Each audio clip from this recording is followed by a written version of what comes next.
When someone is consumed by jealousy, it's safer to stay out of their way. A lovesick woman won't accept the affair is over. She was like a dog on a bone. She couldn't give it up. A showgirl takes a dark new role. They're talking about this case almost 100 years later. And sisterly love turns to hate. She took sibling rivalry to a whole new level. When these deadly women turn green-eyed, they reveal their hot tempers, cold hearts. Kalamazoo County, Michigan. At her 2007 school reunion, Teresa Petto is looking for fun. She's recently divorced and ready to get back on the singles circuit. She had been married and divorced. She was a mom and had 2 children. Theresa. Brent. She can't believe her luck when she runs into old high school friend Brent Kick. Better be careful. Don't want your husband to hear. What husband? What about your wife? What wife? Teresa's always been fond of Brent, and these days he's a very attractive proposition. Brent was a professional person, very successful. The vice president for the graphics and printing company. How about a nightcap? Or 2? Brent comes into Teresa's life at a time of need. The single mom is living off benefits due to a debilitating case of rheumatoid arthritis. She was unable to use her hands to work and was living on medical disability and child support. Hey! I missed you. The couple starts seeing each other regularly, Where are the kids? Oh, it's just us tonight. though neither seems willing to go further. They weren't married, they weren't living together. Tonight we celebrate. Yeah? What? Then their relationship takes a surprising turn. I'm pregnant. Are you serious?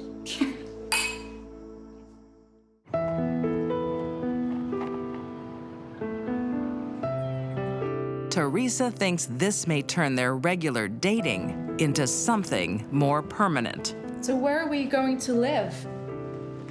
Sorry? With the baby. I don't want to lie to you. I don't want to live together.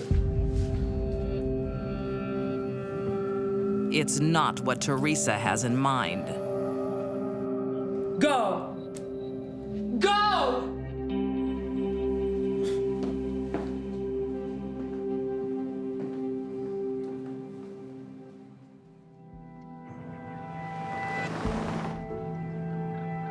Hello?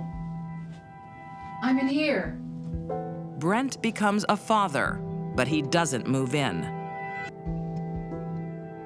But he does visit regularly Looking good. and pays the bills. I'm exhausted. She keeps me up all night. The last thing Teresa needed in her debilitated state was another child. But she got pregnant by Brent and had the baby. It was a little girl.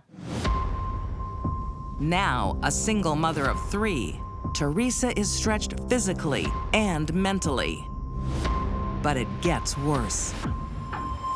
1 month later, that little girl was dead. Please help me.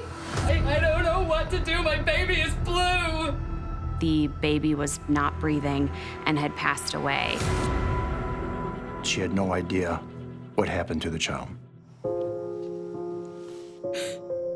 What happened? I don't know. I don't know. After the baby's death, she had gone into this horrible black hole of grief and just could not seem to snap out of it.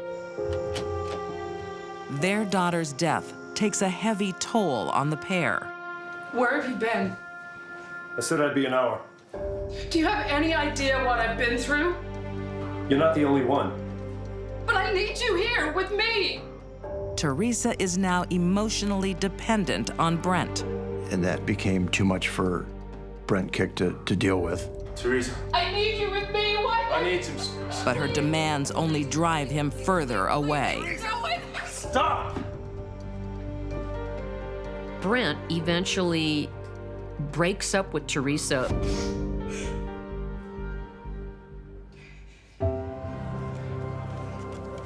Brent moves on to a new relationship with work colleague, 25-year-old Rachel Drafta. Teresa found out Brent was seeing a woman from work, and that woman was about 20 years younger than Teresa. Rachel was a beautiful young woman. She was bubbly. She had a big smile. Teresa saw Rachel as a competitor. She was successful. She was bright, attractive, smart, athletic. She was everything Teresa wasn't. This should be the end of the road for Brent and Teresa, but it won't be. I think she did have that hope that maybe she could get Brent back, but standing in the way of that was Rachel. She would be going past Brent's house at all hours. They tried to get timetables as to when Brent was spending the night with Rachel. Hey, go easy. She doesn't hide her feelings from her friends. Why should I? Yo, I've lost everything. Yo, she's sleeping in my bed. With my man, in my home. But she never even lived there. For your own sake, move on. I wish I could. There's no other way to describe it than it was an obsession. But I love him. She saw Brent as her future, and Rachel was in the way of that. If things were not going to go her way, she was going to make them go her way.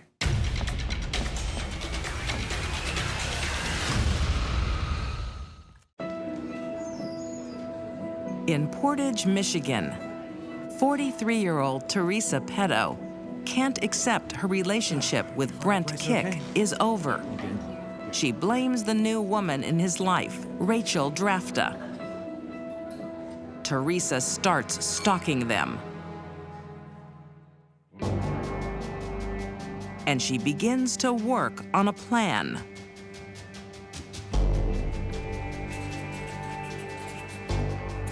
Teresa had started writing herself notes, almost in the way that you would write a grocery list.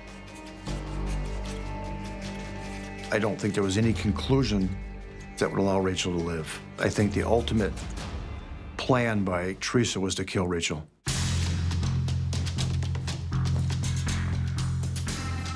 She bought duct tape, she bought a machete, kitchen knives, trash bags, a bed sheet. Had extra ammunition, had rubber gloves. Zip ties in order to be able to secure Rachel's hands and feet.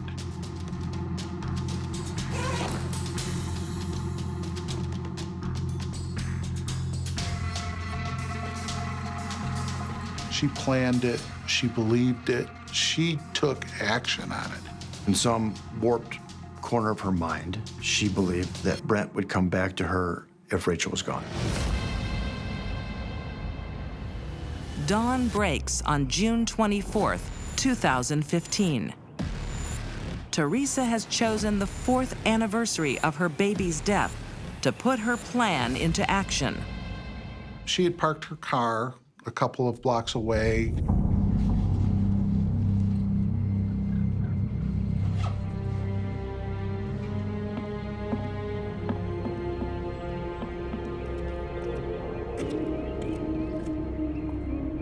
Hey, Rachel was coming outside to head to work around 7:20 in the morning. Teresa walked up to her in the driveway. you know who I am. I don't want to talk. Oh, you're gonna talk to me. Who are you calling? You gotta talk to me. Give me your phone. That woman is here. What are you doing? Rachel turned her back on Teresa and called Brent. What are you doing? You're not talking. In Teresa's fantasies, she thought she would be in complete control of Rachel. Abducting Rachel isn't as easy as Teresa imagined. Rachel fought back. Hey, Rachel. Give me the phone. Brent? Are you okay? When she confronted Rachel with a gun, all of her plans went out the window. Brent? Rachel.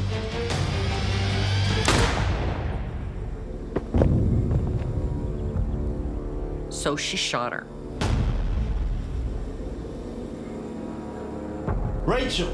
Brent was on the phone when Rachel got shot.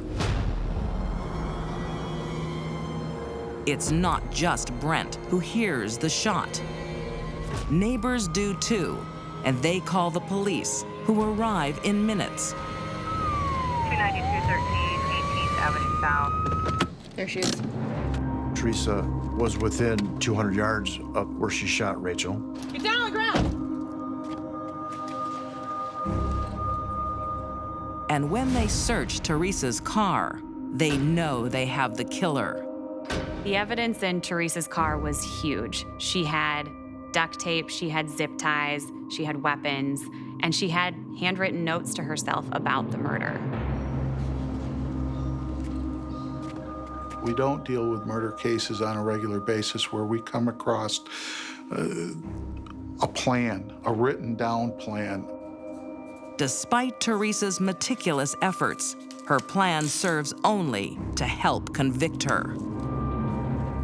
Something that's as unpredictable as murder, it just doesn't go according to plan. In 2016, Teresa Petto pleads guilty to felony murder. She is sentenced to life imprisonment with no possibility of parole. This was about Teresa's fixation on Rachel and Teresa's inability to get over her relationship with Brent Kick. Teresa could never have Brent completely. Even during their short roles as parents, Brent was always just out of reach. So when another woman filled Teresa's shoes, it was too much to take. And that makes her extremely dangerous.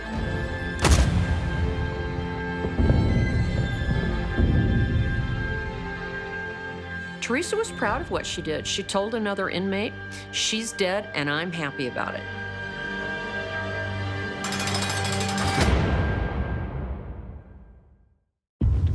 Some women don't need a stage. She's received like a movie star. To be the center of attention. People yelling at her, "Tiger woman, tiger woman." Claire's got something despicable on her mind.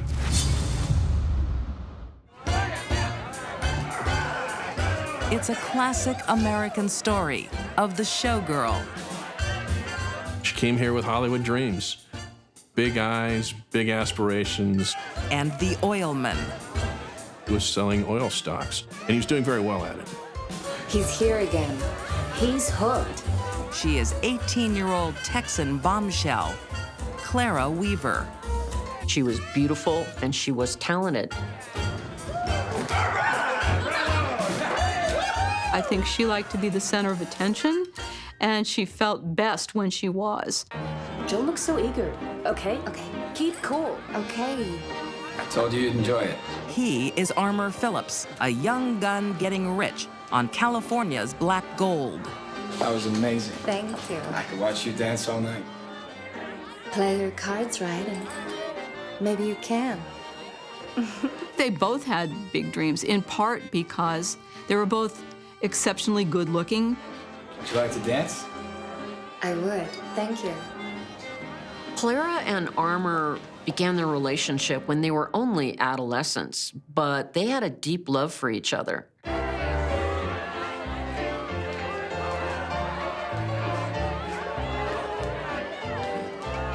Together, they thought, we can make any dream we have come true.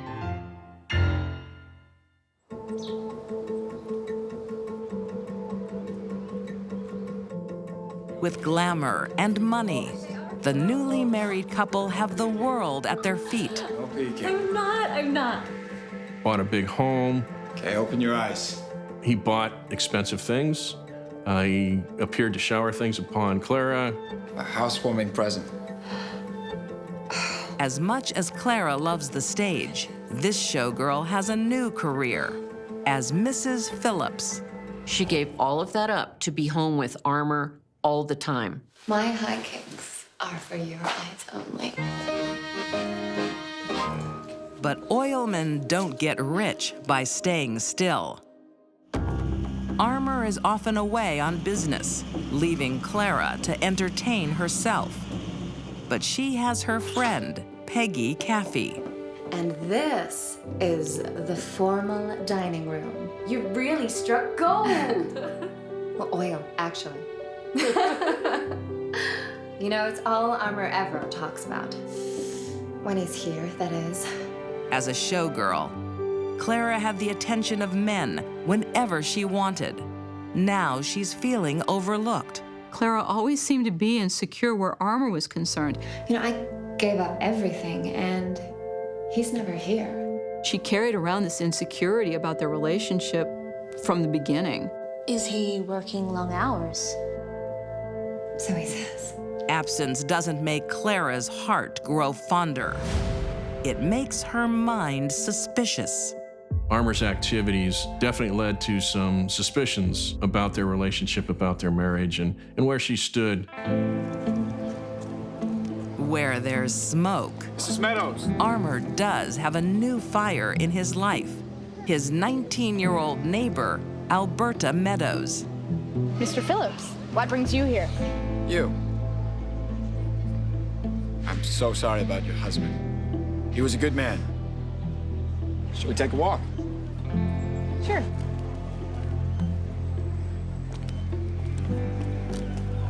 She lost her husband, Jesse, in just sort of a freak accident. I believe he was an electrician. The young widow is polite, but nothing more. Well, if you ever need a man around the house, just give me a call. Good day, Mr. Phillips. This time, Armour's romantic prospecting doesn't strike oil. But that's not the impression left with another nosy neighbor, Mrs. McElroy.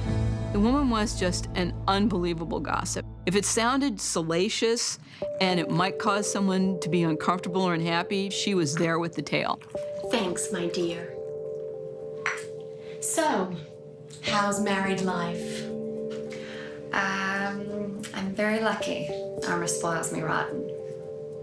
He was being so nice to poor Alberta the other day. Really? Where was that? At the park. Clara went nuts. She thought her relationship with her husband was threatened, and he was everything to her.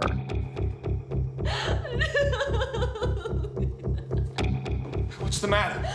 I know about you and your whore. Clara convinced herself that there was an affair, whether there was or not. You and Alberta.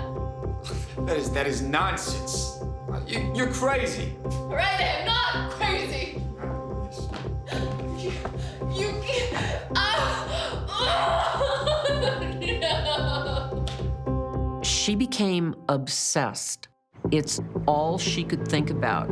Is that her? Yes, that's her. The showgirl is not sharing her stage with anyone. Clara enlists her friend Peggy to spy, hoping to prove her husband's infidelity. Clara shares with Peggy her suspicions about Armour and Alberta. Observing her for long periods of time. She knew the bank where she worked. She had a general idea of her routine. Oh, she was absolutely and utterly obsessed. Despite constant surveillance, they have nothing. But instead of being satisfied that Armour is truly faithful, Clara just becomes frustrated. Clara's got something despicable on her mind. Former Hollywood showgirl Clara Weaver Phillips is convinced her husband is having an affair with Alberta Meadows, a beautiful young widow. But after weeks of surveillance, Clara has no more evidence than neighborly gossip. So, on a midsummer evening in 1922, she decides to make a bold move. Alberta, would you mind giving us a lift? Sure. One of you will have to get in the back. Is that okay? That's fine.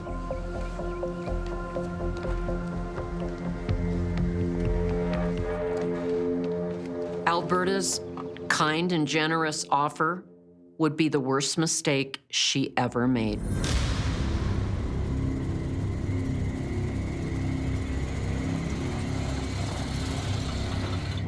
They drive to the outskirts of town, to an isolated dirt road. She asks Alberta to stop and said, "Could we get out of the car and take a walk?" Can we have a chat? "There's something I'd like to discuss with you."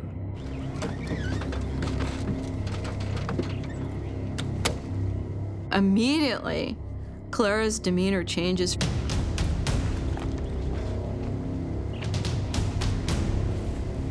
You've been sleeping with my husband. What? Of course, it wasn't true, but at that point, there was no getting through to Clara. He gave you that wristwatch. No, I bought this for myself. I can show you the receipt. Clara, maybe. Shut up! When Alberta denied being involved with Armour, that just enraged Clara even more. No, that's not Clara, right. Shut up! In truth, Clara doesn't want a confession. She wants payback.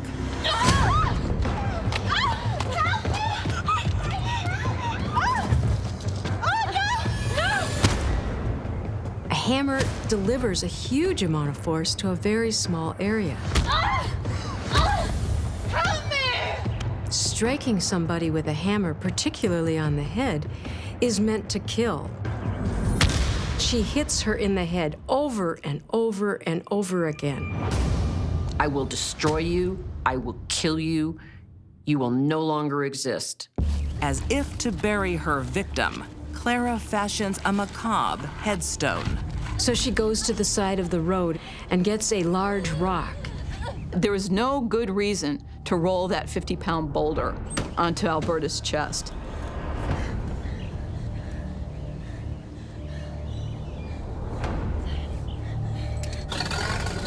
And they drive off in Alberta's car. Clara told Peggy not only did she feel no remorse, she could do it again. She would do it to anyone who tried to take her husband. Darling, I am going to cook you the best meal ever. What happened? I killed her. I killed your lover.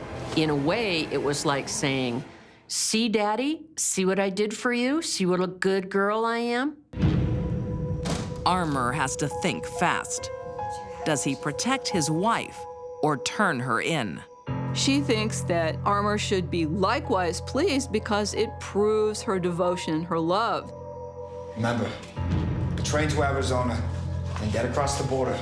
Get to Mexico. He tells her, "Go there, wait for me, I'll come to you." Come on. Come on. Bye-bye, beautiful house. The showgirl and the oilman's rich, glamorous dream is over. Can they try again south of the border, on the run from the law? Armour is complicit and maybe an accessory after the fact in a very ugly murder.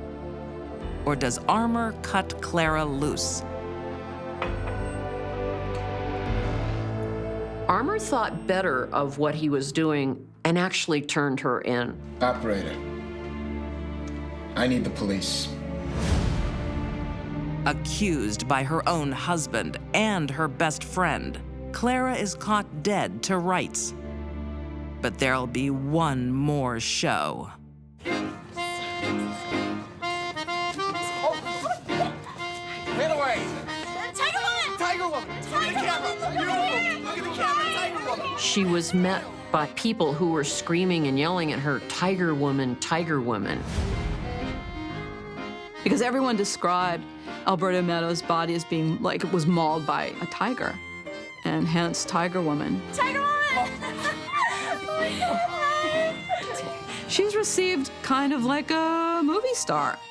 The girl from the chorus line is finally a headline, starring in her new role as Tiger Woman.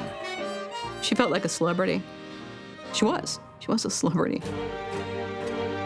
A jury convicts Clara Phillips of second-degree murder, and she's sentenced to 10 years to life. Clara had beauty, money, and talent. But that wasn't enough. She killed an innocent woman on the strength of neighborhood gossip, so she could remain the center of attention. She wanted to be up close and personal. This is a murder of rage. This is the sort of murder in which we see overkill. Clara gets a second chance to shine. After serving 12 years, she is released. When Clara was released back into society, she was only 36 and still a beautiful woman. I hope she had a warning label on her forehead.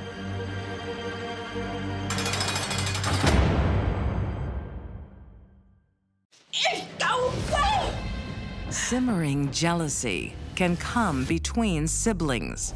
It started off as a routine argument.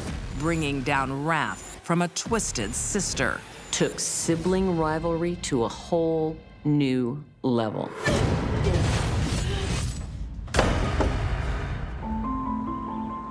In Hertfordshire, England, 2015. A long overdue reunion for two half-sisters. After living in Texas for decades, Oh, I forgot how long beer was it? 52-year-old Yvonne Kaler has come home. You're not in the States now? She went over to America, then she worked as a welder, and she lived there for over 20 years. Well, it's been a long time. When Yvonne injures her back, she decides it's time to reconnect with her family, particularly her half-sister, You were a toddler when I was here. 26-year-old Nikki Collingborn. I can't even remember what you looked like when I was little. There was an age gap of 26 years. They had the same father but different mothers. I've got some photos of you two. When you visited Dad.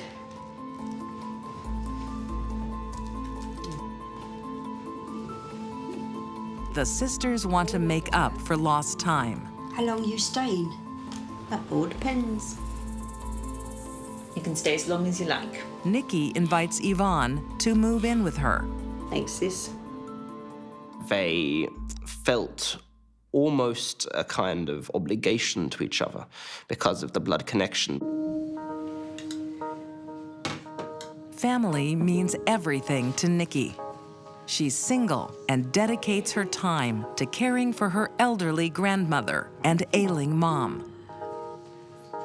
Nikki was not only young, she was pretty, she was very kind, sweet, wanted to help other people. She's a sweet girl. I don't know what I'd do without her. Hello, can I come in? Oh, hello. But Yvonne's long absence overseas leaves her feeling like an outsider. Ah, beautiful. Nikki loves them too. I bet she does. I'm leaving them to Nikki. Ah, lucky Nikki. There is no doubt that Yvonne was extremely jealous of Nikki.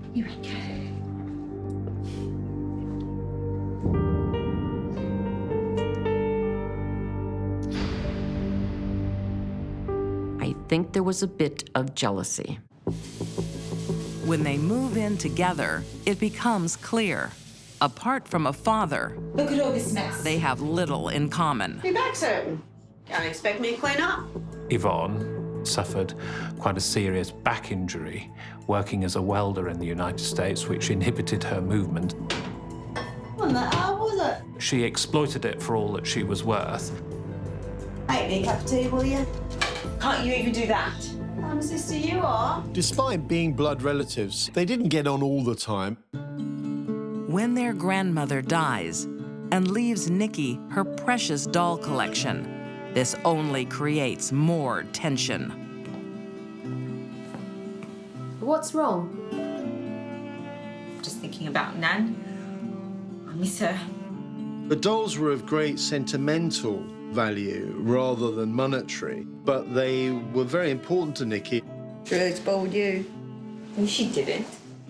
You got the dolls, you seem to get everything. Hey, it's Dad's. Mum gave it to me. She became easily frustrated. No, it's mine. What are you doing? When she became frustrated, she became angry. When she became angry, she became violent. Mine! Stop it! I want it! This was an intense fight. Get out!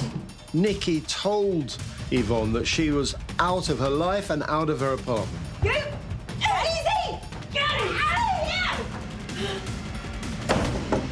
Nikki was able to throw her out and close the door behind her. Yvonne's homecoming is short-lived. She finds herself on the street, looking for revenge. Who is it? Police, ma'am. We need to talk to you. What's happened? We've had a complaint from Yvonne Kaylor. What? She alleges you assaulted her. No, she hit me. She turns the tables. Now Nikki is marched out of the apartment. Yvonne had gained access to Nikki's apartment by telling a locksmith she'd locked herself out. There we go. Ah, how much? £8.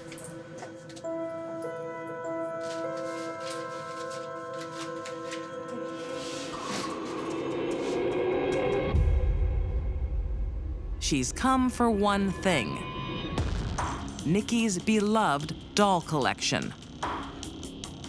It was insult to injury.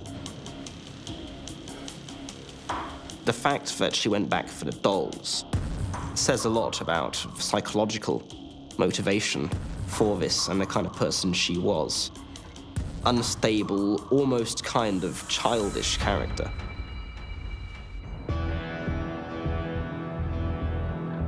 After hours of questioning, Nikki is finally released from police custody. But there is no happy homecoming.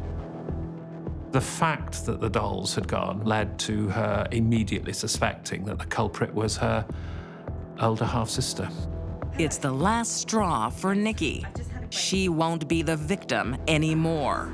She made a complaint of burglary against Yvonne.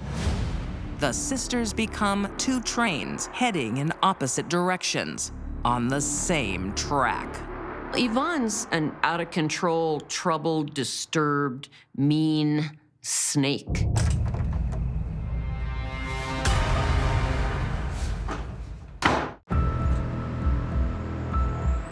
In Hertfordshire, England, two grown-up sisters are fighting over dolls. I've just had a break-in. Nikki Collingbourne is accusing the much older Yvonne Kaylor of breaking into her flat and stealing her collection. Nikki had the police round for that. That's her! That's my sister who did this! Mom? And they then saw Yvonne. I need to talk to you about the break-in at your sister's house. I had nothing to do with it. You need to come with me, Mom.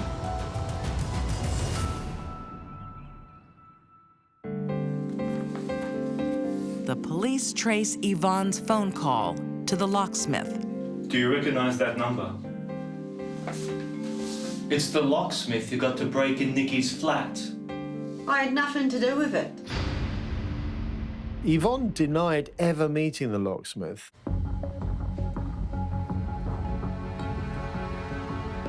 Yeah, that's her right there. Number 4. You sure? Yeah, no doubt about it. He picked her out on an ID parade. His telephone number was in her phone. When the evidence was incontrovertible, her defense was quite literally just, it wasn't me, it wasn't me, it wasn't me. Yvonne pleads not guilty to the burglary charge, and a date is set for her trial. But she's not beaten yet.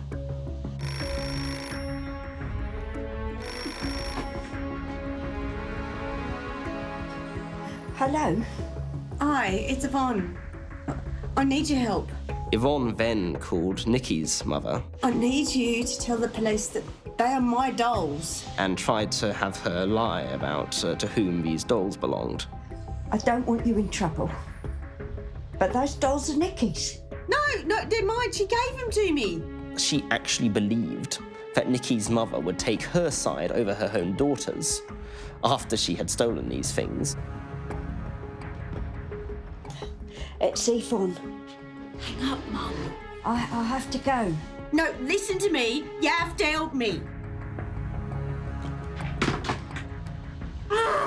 As soon as Nikki realised who it was on the phone, she'd ended the call and she referred the matter to the police. What's wrong with her? I don't know. I have to go.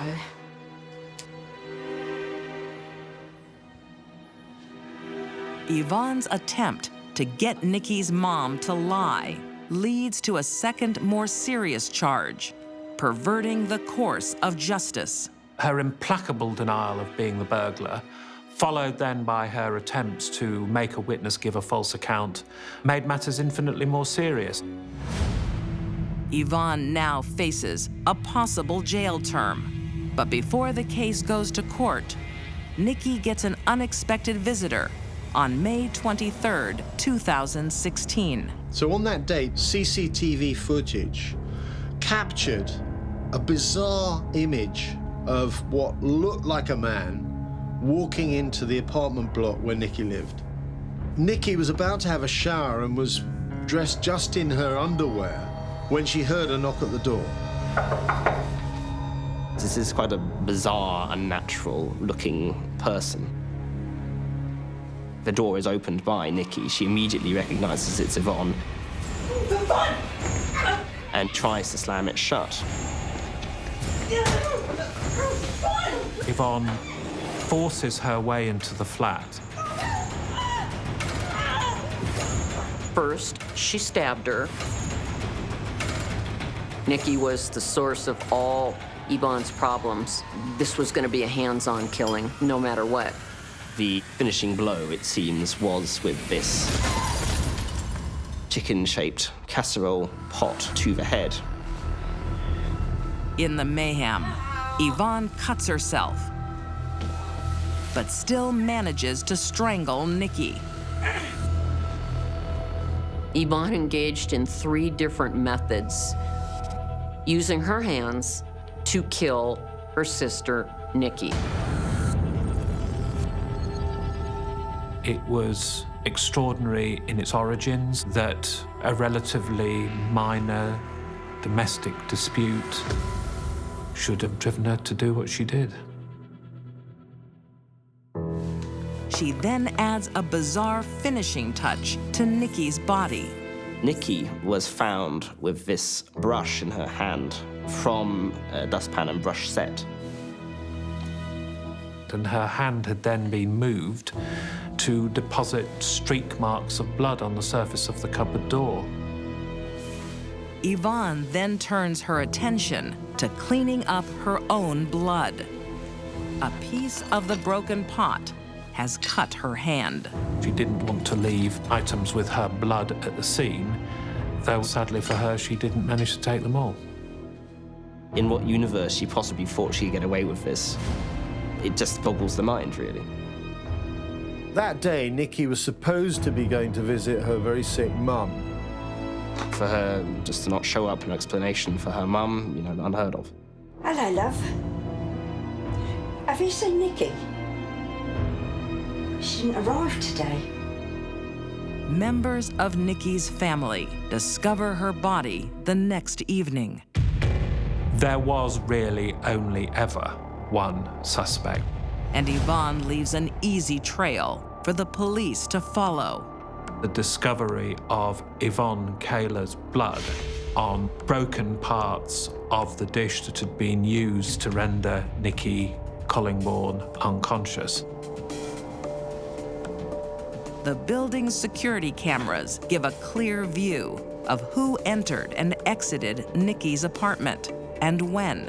What Yvonne didn't realize was that there were brand new CCTV cameras right over the entrance to Nikki's flat. Right to the end, Yvonne denies everything. How many times do I have to tell you? She had denied being the burglar.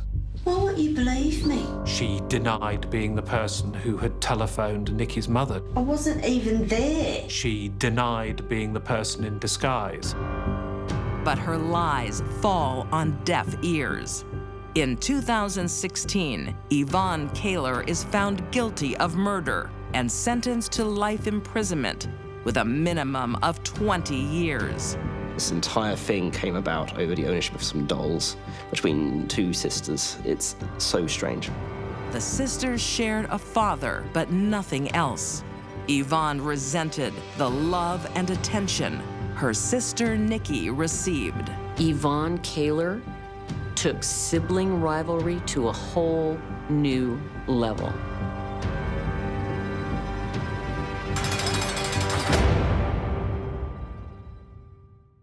These deadly women were driven by insane jealousy.